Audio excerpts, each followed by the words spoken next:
হিদায়াত প্রাপ্ত ছিলেন না।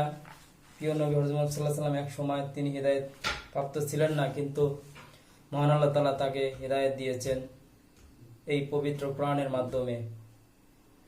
সুতরাং যে মানুষ পবিত্র কোরআনকে মেনে নিল, সহিহ হাদিসকে মেনে নিল, সে নাজাত পেয়ে গেল, সে হিদায়াত পেয়ে গেল, সে জান্নাতি হয়ে গেল। তার কোনো ভয় নেই, তার কোনো চিন্তা নেই। কেউ যদি হিদায়াত পেতে চায় তাকে অবশ্যই পবিত্র কোরআনকে প্রথমত তাকে বিশ্বাস করতে হবে, দ্বিতীয়ত তাকে কোরআনকে জানতে হবে, 3 নম্বরে কোরআনকে মানতে হবে, 4 নম্বরে কোরআনকে স্বীকার করতে হবে। কোনো মানুষ যদি এই 4টি কাজ করে এবং আরো 2টি কাজ, সেটা হচ্ছে আল্লাহ রাসূলের আনুগত্য করা এবং রাসূল সাল্লাল্লাহু আলাইহি সাল্লামকে অনুসরণ করা।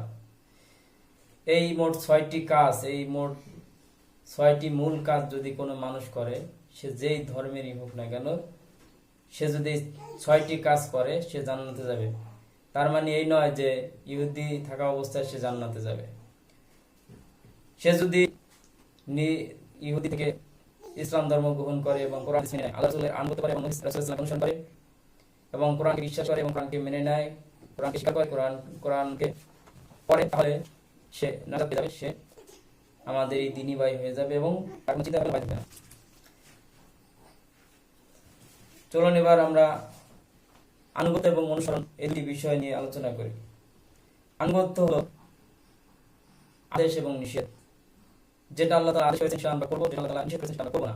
একইভাবে রাসূল সাল্লাল্লাহু আলাইহি ওয়াসাল্লাম যেটা আদেশ করেছেন সেটা আমরা করব, রাসূল সাল্লাল্লাহু আলাইহি ওয়াসাল্লাম যেটা আদেশ করেননি, নিষেধ করেছেন সেটা আমরা করব না। এটা হচ্ছে আনুগত্য। আর অনুসরণ হচ্ছে, আনুগত্য যেমন ফরজ, অনুসরণ করাও ফরজ। হাদিসে এসেছে যে যে ব্যক্তি রাসূল সাল্লাল্লাহু আলাইহি ওয়াসাল্লামের অনুসরণ করলো সে মূলত আল্লাহরই আনুগত্য করলো। এর অর্থ দাঁড়ায় আল্লাহ তাআলার হুকুম রাসূল সাল্লাল্লাহু আলাইহি ওয়াসাল্লামের অনুসরণ করা মানে আল্লাহ তাআলার হুকুম মেনে চলা বা মানা করা। আর যে ব্যক্তি রাসূল সাল্লাল্লাহু আলাইহি ওয়াসাল্লামকে অনুসরণ করবে না, সে আল্লাহর আনুগত্য করলো না, আল্লাহ তাআলার আদেশ নির্দেশে মানা।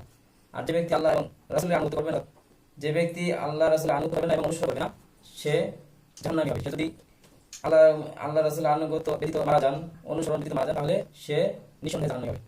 আল্লাহ তাআলা পবিত্র কোরআনে বলেছেন, নিশ্চয়ই আমি জাহান্নামীদের জন্য, নিশ্চয়ই আমি কাফেরদের জন্য জাহান্নামকে কয়েদখানা বানিয়েছি। কয়েদখানা বলতে আমরা যেটা বুঝি সেটা হলো জেলখানা, অর্থাৎ কাফেরদের জেলখানা হবে জাহান্নাম। কাফের ছাড়া কোন মানুষ জাহান্নামে যাবে না, অর্থাৎ কাফের ও মুনাফিক কথা বলতেছেন যে কাফেরদের জন্য আমি জাহান্নামকে জেলখানা বানিয়েছি। তাহলে যারা করতে পারে না তারাও কাফের, যারা নবীকে অনুসরণ করে না তারাও কাফের, যারা রাসূল সাল্লাল্লাহু আলাইহি ওয়াসাল্লামের আনুগত্য করে না তারাও কাফের, যারা রাসূল সাল্লাল্লাহু আলাইহি ওয়াসাল্লামকে অনুসরণ করে না তারাও কাফের। অর্থাৎ যারা মানুষের মধ্যে যেই আল্লাহর রাসূলের আনুগত্য করে না এবং অনুসরণ করে না প্রিয় নবী হযরত মুহাম্মদ সাল্লাল্লাহু আলাইহি ওয়াসাল্লামকে, সে যেই ধর্মেরই হোক না কেন সে অবশ্যই জাহান্নামী হবে। তাই আসুন আমরা আল্লাহ এবং রাসূলের আনুগত্য করি এবং রাসূল সাল্লাল্লাহু আলাইহি ওয়াসাল্লামের অনুসরণ করি। অনুসরণের অর্থ হলো রাসূল সাল্লাল্লাহু আলাইহি ওয়াসাল্লাম যেভাবে সালাত পড়েছেন সেইভাবে সালাত পড়ার নাম হচ্ছে তাকে অনুসরণ করা। রাসূল সাল্লাল্লাহু আলাইহি ওয়াসাল্লাম যেভাবে সিয়াম পালন করেছে সেইভাবে সিয়াম পালন করার নামই হচ্ছে তাকে অনুসরণ করা। রাসূল সাল্লাল্লাহু আলাইহি ওয়াসাল্লাম যেভাবে যাকাত দিয়েছেন সেইভাবে যাকাত দেওয়ার নাম হচ্ছে রাসূল সাল্লাল্লাহু আলাইহি ওয়াসাল্লামকে অনুসরণ করা। রাসূল সাল্লাল্লাহু আলাইহি ওয়াসাল্লাম যেভাবে কালেমাকে বুঝেছেন, মেনেছেন, সেইভাবে বোঝা এবং মানার নাম হচ্ছে রাসূল সাল্লাল্লাহু আলাইহি ওয়াসাল্লামকে অনুসরণ করা। রাসূল সাল্লাল্লাহু আলাইহি ওয়াসাল্লাম যেভাবে পবিত্র কোরআন মেনেছেন সেইভাবে মেনে চলার নামই হচ্ছে রাসূল সাল্লাল্লাহু আলাইহি ওয়াসাল্লামকে অনুসরণ করা। যেভাবে হাদিসকে রাসূল সাল্লাল্লাহু আলাইহি ওয়াসাল্লাম মেনেছেন সেইভাবে মেনে চলার নাম হচ্ছে রাসূল সাল্লাল্লাহু আলাইহি ওয়াসাল্লামকে অনুসরণ করা। এটা হচ্ছে সংক্ষেপ। এটা বিস্তারিত আলোচনা করলে দিনের পর দিন লাগবে। অতএব এ নিয়ে আলোচনা ধারাবাহিকভাবে আমি করব ইনশাআল্লাহ। আপনারা আমাদের সাথে থাকবেন, দলিল প্রমাণ সহকারে আমরা আলোচনা করব। আমরা এখন যে আলোচনা করেছি আনুগত্য এবং অনুসরণ সম্পর্কে, সেটি হচ্ছে সহিহ বুখারীর 7281 নম্বর হাদিস, 7281 নম্বর হাদিস।